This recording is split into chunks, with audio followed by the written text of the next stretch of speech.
Hi guys, you're once again welcome to the right channel. On the right channel is all about cars and motorcycles, and I always have very special videos for you. In this particular video, I have chats with two individuals that made Launch Control 2022 epic. The event took place on the 26th of December 2022 at the Afienya airstrip. It was drag racing and it was epic, and let us just cut straight into the chat.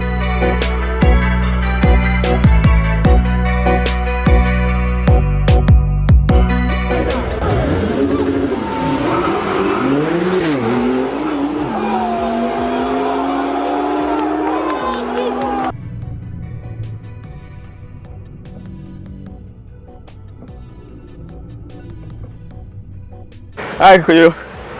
You're once again welcome. Thank you. We have a chat with Kojo, the pilot of the F90 Team F90. Did you enjoy the event? Very much. Oh, okay. It was a very tiring event. I don't think I'd slept in maybe 2 days to the lead up. I mean, we had all kinds of issues. You know, you'd be surprised getting to the such an event where you are stressing your car, you're pushing your car to the limit to test it. Things go bad. Okay. So it took a lot of effort. What is it about this whole thing, Team F90?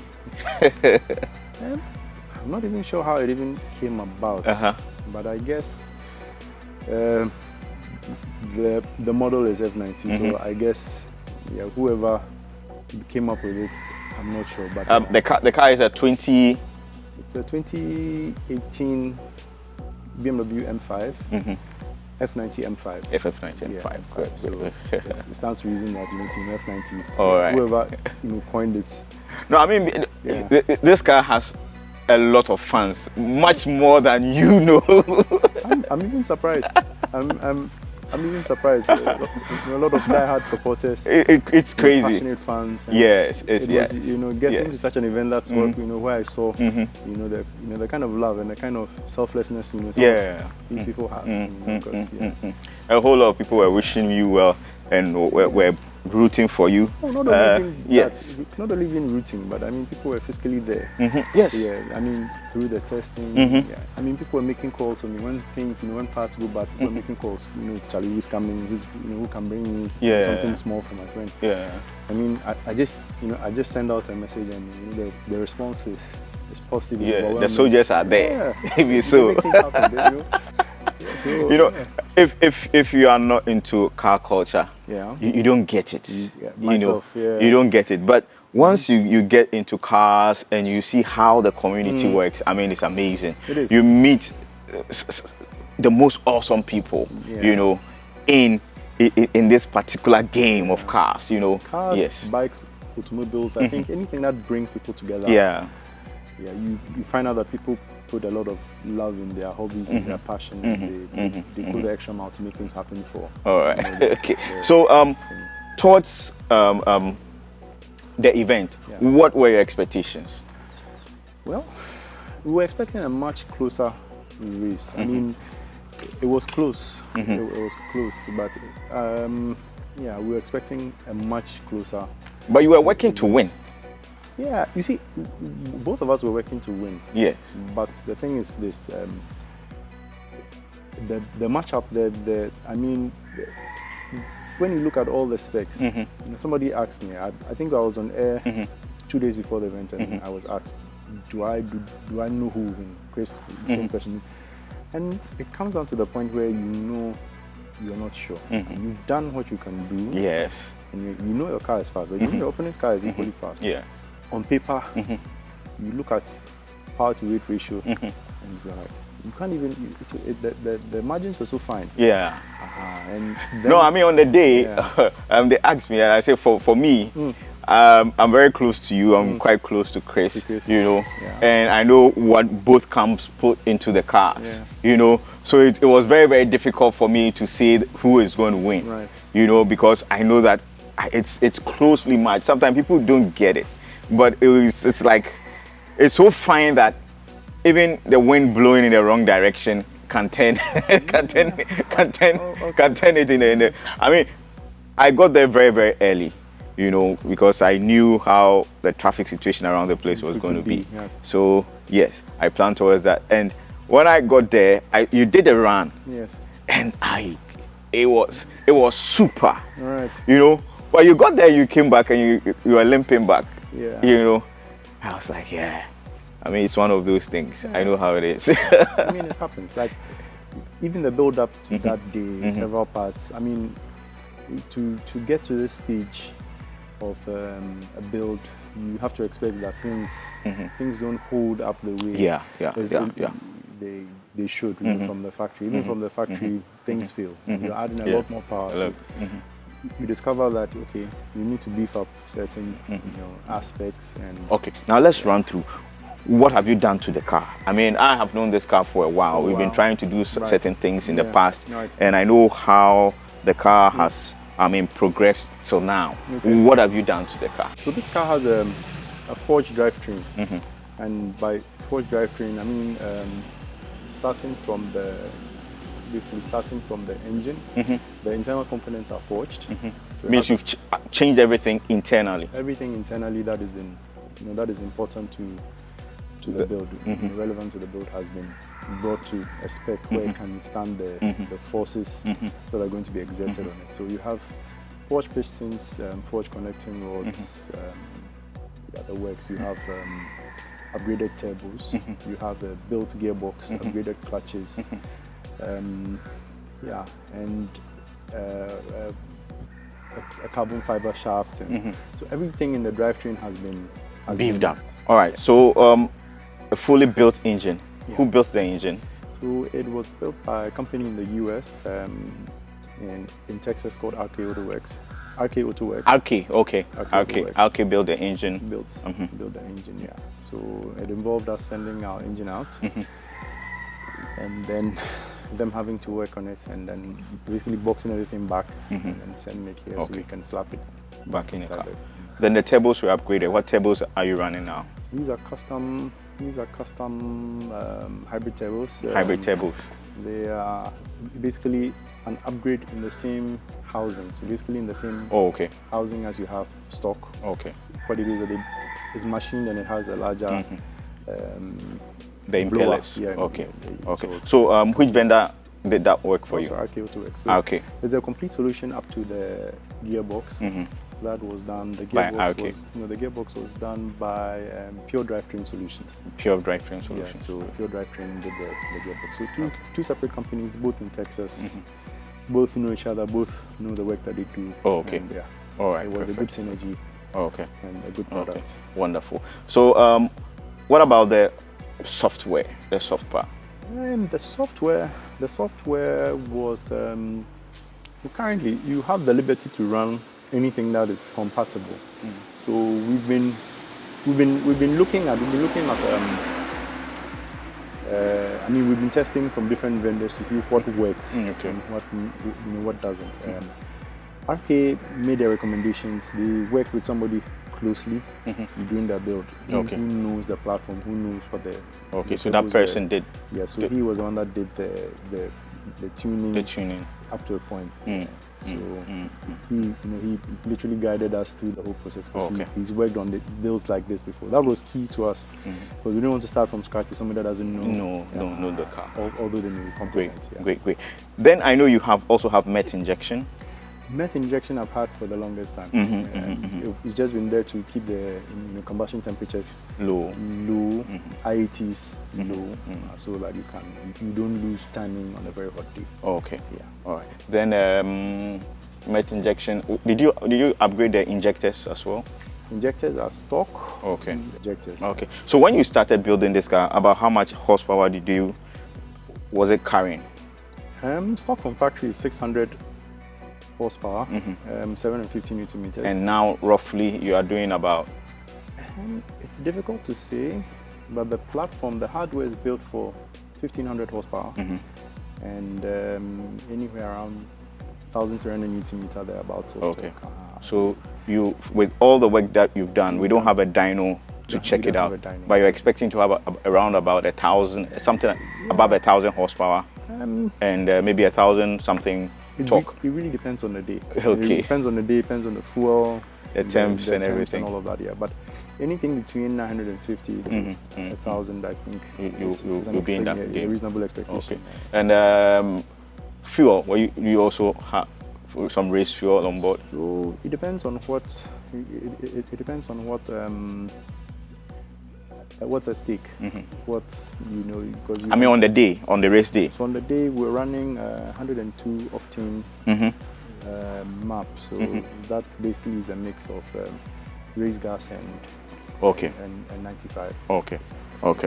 Wonderful. Hood. Surprisingly, this is a stock aluminum. Oh, so okay. We're trying out.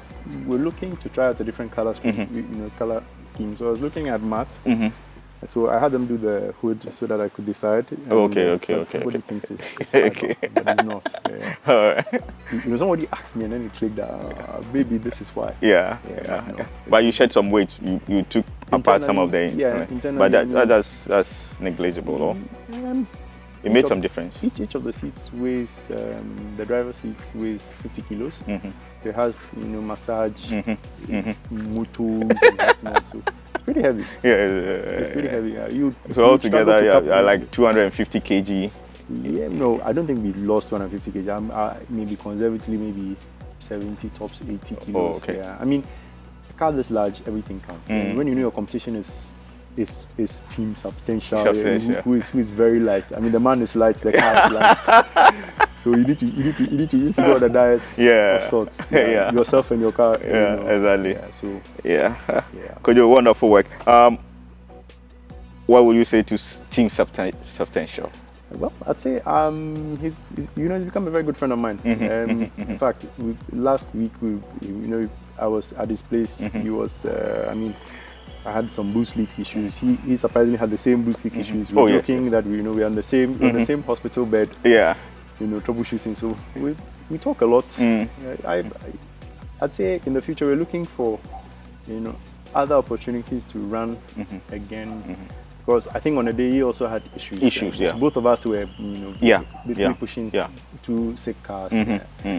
So I think another time we will definitely do this again. We are looking forward to Launch Control 2023. Even before. Even before. Maybe even before. We'll give you guys a short. We'll enjoy it and we'll be looking out for it. Teaser so that you guys can talk. To keep the banter. Exactly. So, very important. Very important. And there's healthy competition. Yes, it is. And we don't settle it on the streets. We settle it on the track. Okay. Keep racing on the track, not on the streets, please. Okay. That is one way we can ensure that our love will not be a nuisance. Guys, this Kojo Fahad, the pilot of Team F90 or Team what blue now it's what stubborn F90. Just Team F90. Just Team F90. Kojo, always great to have a chat with you. Good And you. This man he came tops #1, the fastest man in Ghana. Yes. So I've brought him here so that he can tell us a little bit about. I mean, we've had him on the channel before, so he's on you. If you've not seen the video about him, go and check the playlist. Okay. Now he's going to tell us about Sub10tial, okay, and all the efforts that led into that win. Chris, once again, welcome to the Right Channel. Thanks for having me again. Yes, Sub10tial. So Sub10tial, basically what it means is that we wanted to build a car that could run the quarter mile in sub 10 seconds. Sub 10 seconds. Sub10tial. Sub 10 seconds. Less than 10 seconds. Exactly. A quarter mile is how many? Quarter mile is 400 meters. 400 meters, yes. And we need to be able to run it from start to finish in under 10 seconds. Yeah. And so we call the team Sub10tial. Good. Because we feel that we have to be substantive enough to be able to do the quarter mile in under 10 seconds. So we of course found the right car for the job, which was the Porsche 911 Turbo S. And we did all the necessary mods to get it to that point. Okay. What we found out in that process was that to build a car to do sub 10 seconds wasn't as easy as we thought. No. When you go online, you look on the internet, you find different cars that are doing sub 10 seconds with different components, with certain off-the-shelf parts, and we assumed that we could do that. And so we very quickly realized that no, that wasn't the case. So we have to build the car for our environment. So fueling, for instance, you cannot get a sub 10 second car with regular fuel. You have to make sure that your fuel is burning optimally. You're not having pre-detonation issues, and so which means that we either have to use race fuel or we have to use octane boosters. So we got that. Unfortunately, race fuel, octane boosters wasn't enough. We have to find a way of artificially cooling the intake temperatures. So it meant we have to invest in methanol, and methanol is a solvent. And also it works perfectly well as a cooling agent. So we now figured out we had to use methanol, and that now sprays methanol into the intake manifold, and that reduces the intake temperatures to bring our climate, or to bring the aspirated air to the same sort of standard that you get in Europe and America, where the weather is cold and you're able to get sub 10 second runs. So these are some of the modifications we had to do. We had to upgrade the turbochargers, we had to upgrade the exhaust system. So which turbochargers are you running? We're using hybrid turbos. Hybrid? Yes, they're made for us by ES Motors. They're branded ES or from another manufacturer? ES makes them. So they will take your standard turbo and modify the turbocharger to be able to spool faster and create more boost. The standard car runs at about 70 So hybrid PSI. twin turbo? Twin turbos, that's correct. So we were able to crank our boost up to over 26 PSI. Generating more power for the car. And of course, more power means more fuel. It means we have to reprogram the car a few times. And reprogramming means that we have to write a tune for the car, test the car, run logs, look at the graphs and see how the car is behaving. And then we'll see where we can make adjustments to the tune. So we went back and forth, and we ended up with 10 variations of the tune, to be able to get something that was optimal for the environment. I know that a lot of times when guys are highly tuning their cars in Ghana, when it gets to the tuning stage, you know, that is if all the hardware has been done, either they are sent a file, they download to their cars, they test and send the logs, and they are adjusted and brought back till they have something that is good. And sometimes also people will want to bring in the expert, and the expert will work with them on the car here. Which route did you go? Both. Yes. So you had somebody come in from ES? We had somebody coming from ES to help us go through some of the issues, because you know, sometimes you need expert hands. You need an eye of somebody who has seen the product so many times and is familiar with what to do. So we did that, and also, of course, we didn't have enough time. We were running closer to the date of the event, and we had to get some help to do this. So, but even with all the help that we had, on the day of the event, the cars it still had issues. Okay, so what are some of the issues you had?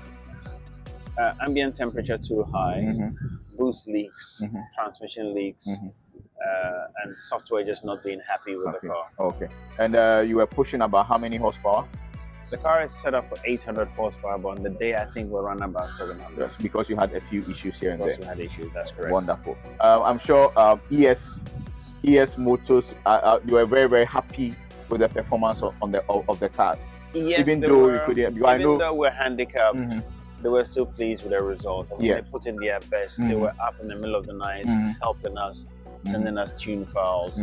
We were putting the files on their running logs, sending back to them, back and forth. And then we're up till about 3 a.m. Wonderful. Almost each night before the D-Day.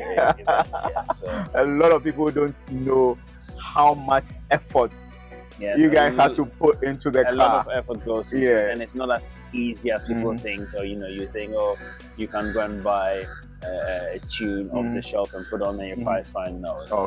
So the tunes, were you putting them on a piggyback ECU. No, we're writing stock directly ECU. to the ECU. The stock ECU. That's correct. Or you had a custom-made ECU. No, you always get a better resolution of your tune when it's written directly to the control unit. Wonderful. The piggyback unit is basically like an interpreter. Yeah. Imagine we're having this conversation and I hire the services of an interpreter. Something will be lost. Something will be lost in translation. So we prefer to write directly to the ECU. Wonderful. I mean, the performance was wonderful. I mean, I knew the lead up to the event. I knew some of the things you guys had to go through, both camps, Sub10tial, and also Team F90.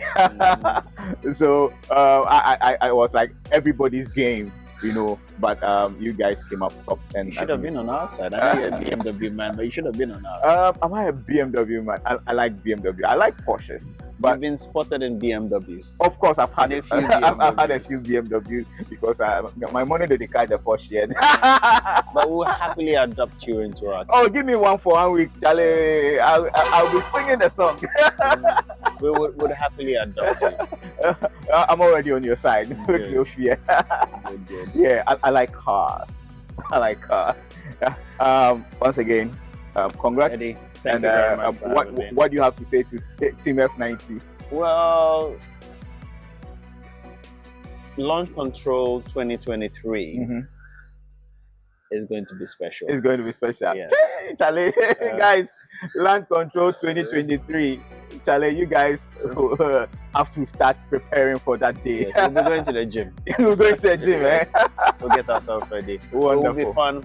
Wonderful. And for the fans of Team Sub10tial and those who basically like motorsports, we're not going to let them down. Yeah. We'll have something interesting to show them.